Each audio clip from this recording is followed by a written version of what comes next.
कि अभी चिरागे सरे राह को कुछ खबर ही नहीं, अभी चिरागे सरे राह को कुछ खबर ही नहीं, अभी गिरानिए शब में कमी नहीं आई, अभी गिरानिए शब में कमी नहीं आई, निजात दीदे दिल की घड़ी नहीं आई, चले चलो कि मंजिल अभी नहीं आई। श्री असदुद्दीन ओवैसी जी। बहुत शुक्रिया सर, आपने मुझे आज एक तारीखी बहस पर बोलने का मौका दिया। मोहतरम जनाब, इस ऐवान के 75 साल के पार्लिमानी सफर की तकमील पर हम बहस कर रहे हैं। मैं सबसे पहले अपनी जानिब से खराज अकीदत पेश करना चाहूँगा मौलाना हिफ्जुर रहमान साहब को, जो पहली और दूसरी पार्लियामेंट के मेंबर थे, मेरे कायद सालार मिल्लत सलाहुद्दीन ओवैसी को, सुलेमान सेठ साहब को और मौलाना बनात वाला साहब को। जनाब मोहतरम, इस ऐवान की नाकामियों का भी जिक्र हमको करना जरूरी है। 75 साल का तारीखी सफर इस ऐवान ने मुकम्मल किया। ये ऐवान एक इमारत नहीं है मेरी नजर में, ये ऐवान इस वतन अजीज का एक दिल है, जो बाहर जो गरीब और मजलूम अवाम की तकलीफ को महसूस करे, इसीलिए मैं इसको दिल कहता हूं। मैं आपके सामने 15 मिसालें पेश करूंगा जहां पर इस ऐवान ने अपनी नाकामी का सबूत पेश किया। एक उस वक्त जब दिल्ली की सड़कों पर सिखों की नस्लकशी की जा रही थी, एक उस वक्त जब 6 दिसंबर को बाबरी मस्जिद की शहादत हुई, आ रहा हूं भागलपुर जिसमें रेशम के कारोबार को खत्म किया गया, मुसलमानों को दफना दिया और वहां पर फूल गोभी उगना शुरू हो गई। एक उस वक्त नाकामी साबित हुई जब मुजफ्फरनगर और गुजरात में नस्लकशी की गई। एक उस वक्त सर जब हम देखते हैं कि मुंबई की सड़कों पर इंसानियत का नंगा नाच हुआ। एक उस वक्त जब इस ऐवान में टाडा पोटा का काला कानून बनाया गया, यूएपीए का कानून बनाया गया, आफ्सपा का कानून बनाया गया, जिसको 1 साल के लिए बनाया गया था। 58 में हम 2023 में आ गए। एक उस वक्त नाकामी साबित हुई जनाब, जब हम देख रहे हैं कि आज ये जो दिल है, भारत का दिल है, हिंदुस्तान का, इंडिया का दिल है, आज गरीबों में, मजलूमों में, मुसलमानों में, कश्मीर की आवाम में, दलितों में, आदिवासियों में इस ऐवान की मोहब्बत और एतमाद खत्म हो रहा है, कम हो रहा है। इसीलिए जनता सड़कों पर आकर एहतजाज कर रही है, क्योंकि उनको लग रहा है कि ये इमारत बन चुकी है, हमारा दिल नहीं है।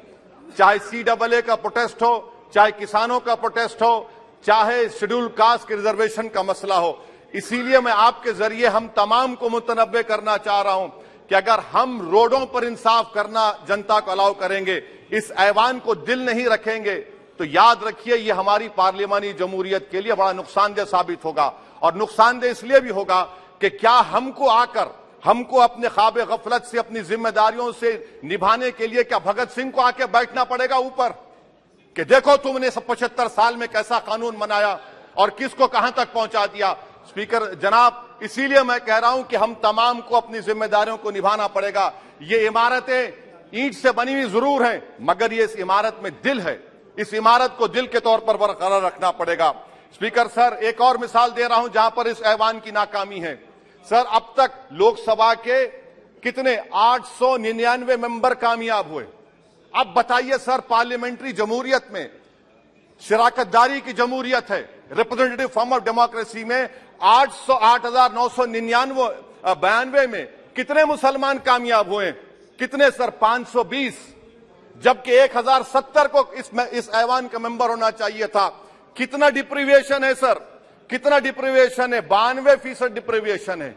इस मौजूदा पार्लियामेंट में स्पीकर साहब सिर्फ 26 हैं, 14% मुसलमान और सिर्फ 4.8 उनका रिप्रेजेंटेशन है। बताइए, हम वोट डालने वाले बन गए, वोट लेने वाले नहीं बने। या तो हकीकत यह है कि आप वोट डालना नहीं चाहते उनको, आप सबको वोट डालेंगे, मगर जहां पर मुसलमान आएगा वो कामयाब नहीं होगा। बताइए, जब दिल में एक 14% आबादी की नुमाइंदगी नहीं होगी तो आप क्या फैसले करेंगे?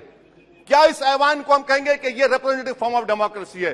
स्पीकर साहब, मैं आपको एक और मिसाल देना चाह रहा हूं।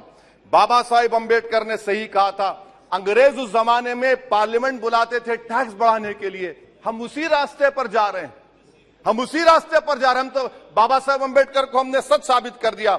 स्पीकर सर, आखिरी में मैं आपको बताना चाहूंगा कि आज आप देखिए कि चाणक्य ने क्या कहा था। चाणक्य ने सही कहा था, चाणक्य ने सही कहा था कि जब राज चलाने वाले व्यापारी हो जाएंगे तो उस राज के लोग भिखारी हो जाएंगे। आज ये वक्त आ चुका है सर, आज ये वक्त आ चुका है कि क्या first pass the post system इस देश के लिए सही है या फिर हम प्रोपोर्शनल फॉर्म ऑफ रिप्रेजेंटेशन को फॉलो करेंगे। First pass the post system, जिसके पास एक मजहब का वोट होगा, जिसके पास दौलत होगी, वही इस ऐवान में आ रहा है। इसीलिए हम कह रहे हैं कि आप इस जमहूरियत की नाक, कहीं ये जमहूरियत कमजोर ना हो जाए, मुझे इस बात का डर है सर। आखिर में मैं खत्म करने से पहले एक बहुत बड़े शायर ने कहा था, उस पर खत्म करना चाहूंगा कि अभी चिरागे सरे राह को कुछ खबर ही नहीं, अभी चिरागे सरे राह को कुछ खबर ही नहीं, अभी गिरानिए शब में कमी नहीं आई, अभी गिरानिए शब में कमी नहीं आई, निजात दीदे दिल की घड़ी नहीं आई, चले चलो कि मंजिल अभी नहीं आई। स्पीकर साहब, आखिर में याद रखिए एक बात को मैं सबसे कह रहा हूं कि पिच बदलने से गेम नहीं बदलता, गेम को बदलना पड़ेगा। आप पिच बदल रहे हैं, वरना याद रखिए जब तक हम अपने जमहूरी उसूलों पर, रूल ऑफ लॉ पर, संविधान पर अटूट अमल नहीं करेंगे, वरना याद रखिए कहीं नई इमारत भी हिटलर की राइक्सटैग की इमारत ना साबित हो जाए। बहुत बहुत शुक्रिया सर।